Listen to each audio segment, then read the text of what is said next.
నమస్తే, welcome to our channel. నేను సిరి. Andhra cricket సంఘం నుంచి అయితే ఎంపీ విజయసాయి రెడ్డి టీం అయితే అవుట్ అయిపోయింది, అంటే బయటికి వెళ్ళిపోయింది. మరి ఇప్పుడు ఎవరు రాబోతున్నారు ఏంటి అనేది మనకి వివరించడానికి మనతో పాటు ఉన్నారు ప్రముఖ రాజకీయ విశ్లేషకులు కేవీవి ప్రసాద్ గారు.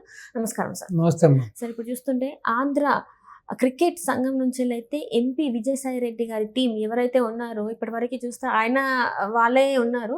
సో వాళ్ళైతే బయటకు వచ్చేసారంటే ఎవరు ఉండబోయే అవకాశం ఉంది ఇప్పుడు మళ్ళీ నెక్స్ట్ సెప్టెంబర్లో అయితే మళ్ళీ ఉంది కదా. ఇప్పుడు ఒకటమ్మా, వైసీపీ పరిపాలనలో మనం చాలా చాలా డిబేట్లు ఇదే మాటలు మాడుకున్నాం. రాష్ట్రాన్ని ఏ విధంగా సర్వనాశనం చేశారు, వ్యవస్థలను ఏ విధంగా భ్రష్టు పట్టించారు, సో ఏ విధంగా అన్ని వర్గాలను ఏ విధంగా అయితే వీళ్ళు ఇబ్బంది పెట్టారన్నది మనం పలు దఫాలు మాట్లాడడం, అది నిజం కూడా. ఇప్పుడు ఒక్కోటి కూడా బయటకు వస్తున్నాయి, చూశారు కదా. ఎంతోమంది బయటకు వచ్చి ఇప్పుడు పెద్దిరెడ్డి మీద నిన్న కూడా చూస్తే మొత్తం గ్రామాలు తరలివచ్చి ఏ విధంగా కంప్లైంట్లు ఇచ్చారు. ఒకటని కాదు, అనేక ఉదాంతాలు బయటకు వస్తూ ఉన్నాయి. యాక్చువల్గా ఈ ఆంధ్ర క్రికెట్ అసోసియేషన్ అనేది ఏంటంటే ఇది రాష్ట్ర ప్రభుత్వానికి సంబంధించింది కాదమ్మా. యాక్చువల్ రాష్ట్ర ప్రభుత్వం కానీ రాష్ట్రంలో ఉన్న రాజకీయ నాయకులు కానీ దీంట్లో జోక్యం చేసుకోరు. ఇది కంప్లీట్గా under BCC, Bharat cricket board ఏదైతే ఉందో దాని కిందే పనిచేస్తుంది. సో దాని కిందే ఉంటుంది. సో అటువంటిది వీళ్ళు రాగానే దీంట్లో కూడా వీళ్ళ యొక్క కుళ్ళు రాజకీయాన్ని చొప్పించి వీళ్ళు దాంట్లో కూడా ఇంటర్ఫీర్ అయ్యి దాన్ని కూడా భ్రష్టు పట్టించారు వైసీపీ నాయకులు. అంటే వీళ్ళు మనం 10 దఫాలు మాట్లాడుకున్నాం, ఒకటని కాదు. ల్యాండు, శాండు, వైను, మైను ఏ విధంగా అయితే రాష్ట్రాన్ని భ్రష్టు పట్టించారో, సో వాళ్ళ 5 ఏళ్ల పరిపాలనలో తాగే నీళ్లు, మనం పీల్చుకునే గాలిని కూడా కలుషితం చేసేశారు. సో అదేవిధంగా ఈ క్రికెట్ బోర్డుని కూడా సర్వనాశనం చేసేశారు. సో దీంట్లో మీరు చూసుకుంటే దానికి అంతకుముందు ఎవరైతే పనిచేశారంటే ఎవరైతే ఇప్పుడు విజయసాయి రెడ్డి గారు ఉన్నారో, విజయసాయి రెడ్డి గారు అల్లుడు అన్న యొక్క అరబిందో గ్రూప్ ఉంది కదా, దానికి చెందిన పి శరత్ చంద్రారెడ్డి, ఆయన 2 times ఆయన ఏసీ ఆంధ్ర క్రికెట్ అసోసియేషన్ అధ్యక్షుడిగా చేశారు. సో ఉపాధ్యక్షుడిగానేమో మళ్ళీ సాయిరెడ్డి గారి అల్లుడు అంటే శరత్ చంద్రారెడ్డి తమ్ముడు పి రోహిత్ రెడ్డి గారిని చేశారు. అలాగే కార్యదర్శిగా ఎస్ఆర్ గోపీనాథ్ రెడ్డి గారిని చేశారు. సహాయ కార్యదర్శిగా రాకేష్ ఆయన చేశారు. కోశాధికారిగా ఏవి చలం. వీరంతా కూడా విజయసాయి రెడ్డి గారి మనుషులే వీళ్ళంతా కూడా. సో వీళ్ళందరూ కూడా మొన్న ఊకమ్మడిగా మొత్తం అంతా కూడా రాజీనామాలు చేసేశారు. ఎందుకు చేశారంటే ఇప్పుడు ఎవరైతే మన విజయవాడ ఎంపీ కేశినేని చిన్ని గారు ఉన్నారో, చిన్ని గారికి ఈ యొక్క క్రికెట్ సంఘాల నుంచి, క్లబ్బుల నుంచి కూడా, రాష్ట్రంలో ఉన్న క్రికెట్ సంఘాలు, క్లబ్బుల నుంచి కూడా అనేక ఆరోపణలు చేశారు వీళ్ళ మీద. సో ఆయన వీళ్ళందరితోటి మాట్లాడి వీళ్ళందరి మద్దతు కూడగట్టుకుని, సో వీళ్ళు ఏ విధంగా అయినా సరే వీళ్ళని బయటికి పంపించేలాగా ఆయన రంగం సిద్ధం చేశాడు. సో ఇది తెలుసుకున్న వాళ్ళు కాముగా మొత్తం వాళ్ళ గ్రూప్ మొత్తం అంతా రిజైన్ చేసి వెళ్ళిపోయారు. సో వచ్చే నెల 8వ తారీఖున ఏదైతే ఇప్పుడు మనకి ఈ యొక్క అసోసియేషన్ ప్రెసిడెంట్ ఎన్నుకుంటారు, ఆంధ్రప్రదేశ్ క్రికెట్ సంఘం అధ్యక్షుడిని ఎన్నుకుంటారు. సో ఆల్మోస్ట్ ఇప్పుడున్న క్లబ్బులు కానీ ఈ యొక్క క్రికెట్ సంఘాలు వీళ్ళందరూ కూడా ఎవరైతే ఇప్పుడు విజయవాడ పార్లమెంట్ సభ్యులు ఉన్నారో టీడీపీ నుంచి గెలిచిన కేశినేని చిన్ని గారు, సో ఆయన వైపే మొగ్గు చూపుతున్నారని మనకి ఈ సోషల్ మీడియాలో కానీ ప్లస్ కొంత వార్తలు బయటకు వస్తూ ఉన్నాయి. సో రెండోది ఏంటంటే వాళ్ళ హయాంలో మొత్తం వాళ్ళకి కావాల్సిన అనుమాయులకి కాంట్రాక్టులు అప్పచెప్పి, అలాగే వాళ్ళకి ఎవరైతే అడుగులకు మడుగులెత్తి సపోర్ట్గా ఉన్నారో వాళ్ళందరికీ ఇష్టానికి జీతాలు పెంచేసేసి, అలాగే వాళ్ళకి కావాల్సిన వాళ్ళందరికీ పోస్టింగ్స్ ఇచ్చేసేసి, ఈ విధంగా మొత్తం క్రికెట్ బోర్డునే సర్వనాశనం చేసేసారు.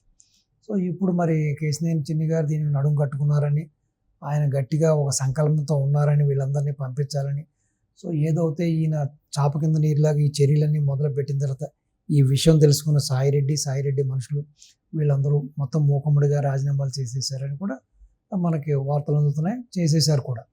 సో వచ్చే నెల 8ని దీనికి సంబంధించిన ఎలక్షన్స్ ఉంటాయి. సో ఈ విధంగా మరి కొత్త అధ్యక్షుడు వచ్చిన తర్వాత ఇంకా ఎన్ని దీంట్లో మోసాలు, ఘోరాలు, ఇంకా ఎన్ని దుర్మార్గాలు చేశారో, లేకపోతే ఇంకా ఎన్ని ఈ ఫండ్స్ దుర్వినియోగం చేశారో క్రికెట్. సో అసోసియేషన్లో ఫండ్స్ అవి చాలా ఉంటాయి.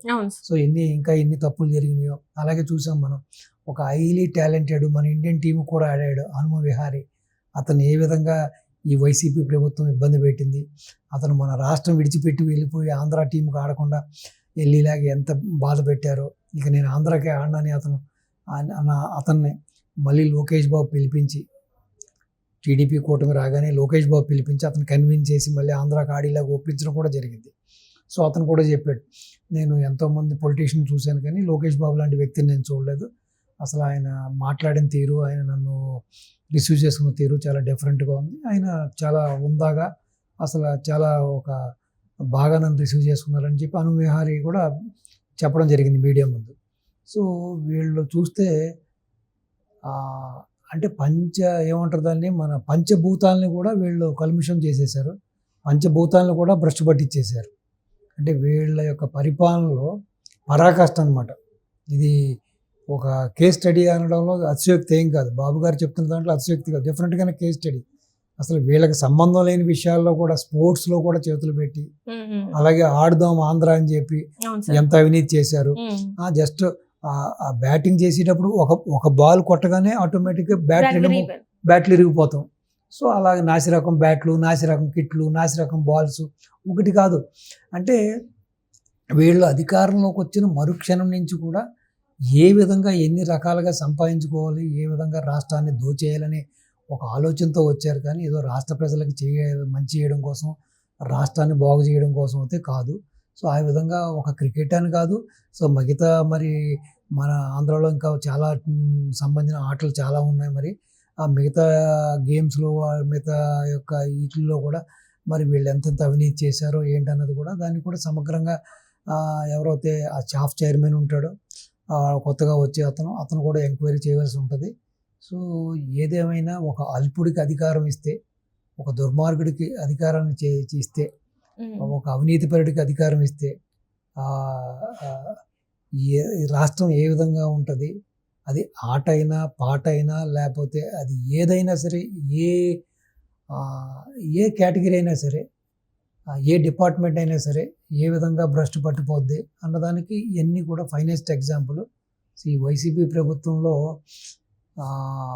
అసలు సామాన్యుల నుంచి ఇండస్ట్రియలిస్ట్ వరకు అన్ని వర్గాల వాళ్ళు ఏ విధంగా బాధలు పడ్డారు, కొంతమంది బిజినెస్ మ్యాన్లు కానీ కొంతమంది ఇండస్ట్రీలు ఏ విధంగా రాష్ట్రాన్ని వదిలిపెట్టి వెళ్ళిపోయారు, వీళ్ళ యొక్క టార్చర్ భరించలేక మనం చూసాం.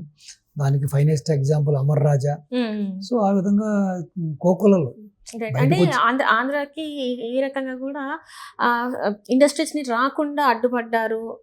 వస్తామని పెడదాం అనుకున్న వాళ్ళని కూడా వాళ్ళు డిసైడ్ అయినాక కూడా మళ్ళీ పక్క రాష్ట్రాలకు వెళ్ళి ఇదంతా కూడా అప్పుడు వైసీపీ ప్రభుత్వం అంటే నిర్లక్ష్య ధోరణి అనుకోవచ్చా? మరి నిర్లక్ష్య ధోరణి కదమ్మా, వాళ్ళకున్న స్వార్థపూరిత రాజకీయాలు ప్లస్ ఒక వర్గం మీద వాళ్ళ కక్ష కట్టిన వాళ్ళు చేసిన విధానాలు అనుకోవచ్చు. ఎందుకంటే రాష్ట్రంలో ఉన్న వాళ్ళని బయటికి తరిమేశారు, రాష్ట్రానికి వస్తా ఉన్న వాళ్ళని కూడా రాష్ట్రానికి రానివ్వలేదు. సో ప్రతి దాంట్లోనూ వీళ్ళు అవినీతి, ప్రతి దాంట్లోనూ 50% షేర్ అడగడం. సో ప్రతి ఇండస్ట్రీ పెడదామని వచ్చిన వాళ్ళందరి దగ్గర కూడా భారీ ఎత్తున లంచాలు డిమాండ్ చేయడం. సో ఈ విధంగా అన్ని చూసాం కదా మనం. తిరుపతిని ఏ విధంగా భ్రష్టు పట్టారు, అన్నవరాన్ని ఏ విధంగా ఇక గుడి బడి ఇల్లు వాకిలి వీళ్ళకి ఏది కూడా మన శ్రీశ్రీ గారు కవి చెప్పినట్టు కవితకి ఏది కాదు అనర్హం కాదు, మన కుక్కపిల్ల సగ్గుబిళ్ళ అన్నట్టుగా వీళ్ళ యొక్క అవినీతికి అది ఇది అని కాదమ్మా. ఎక్కడైతే మనకు రూపాయి దొరుకుతుందో, సో మనకు తెలుగులో చెబుతారు కదా, అశబ్దం మీద రూపాయి బిళ్ళ వేస్తే నాలుగుతో తీసుకున్నాడంటే ఒక వెధవ. అలాంటి వ్యక్తిత్వం ఉన్న నాయకులు వీళ్ళంతా. కాబట్టి సో వీళ్ళ యొక్క అవినీతి అనేది పరాకాష్ట. సో డెఫినెట్గా అన్నిటి మీద కూడా ఎంక్వైరీ చేయాలి. బహుశా నాకు తెలిసి ఇప్పుడున్న గవర్నమెంట్కి ఎంత యుద్ధ ప్రాతిపదికన కూడా వీళ్ళు ఎంక్వైరీలు చేసినా ఏమి చేసినా కూడా ఈ 5 ఏళ్ళ సమయం అయితే సరిపోదమ్మా. వీళ్ళు చేసిన అవినీతిని నిరూపించడానికి, వీళ్ళు చేసిన అవినీతి సొమ్ముని కక్కించడానికి, లేకపోతే రికవరీ చేయడానికి నాకు తెలిసి ఈ 5 years కూడా సరిపోదు. ఎందుకంటే ప్రపంచంలో నాకు తెలిసి ఇంత అవినీతి ఇంతవరకు ఏ రాజకీయ నాయకుడు చేయలేదు. ఇటు దేశవ్యాప్తంగానే ప్రపంచవ్యాప్తంగా చెయ్యలేదు కూడా, చెయ్యరు కూడా.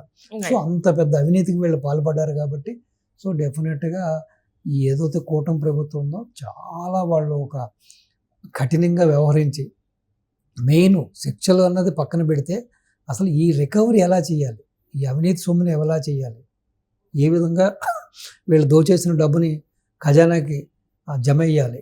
సో తద్వారా వాళ్ళు అనుకున్న పనులు చేయడానికి అది కొంచెం హితోధికం ఉపయోగపడుతుంది. కాబట్టి ఆ దిశగా చేయాలని నేను కోరుకుంటున్నాను. Right thank you so much. నమస్తే అమ్మా, థ్యాంక్ యూ.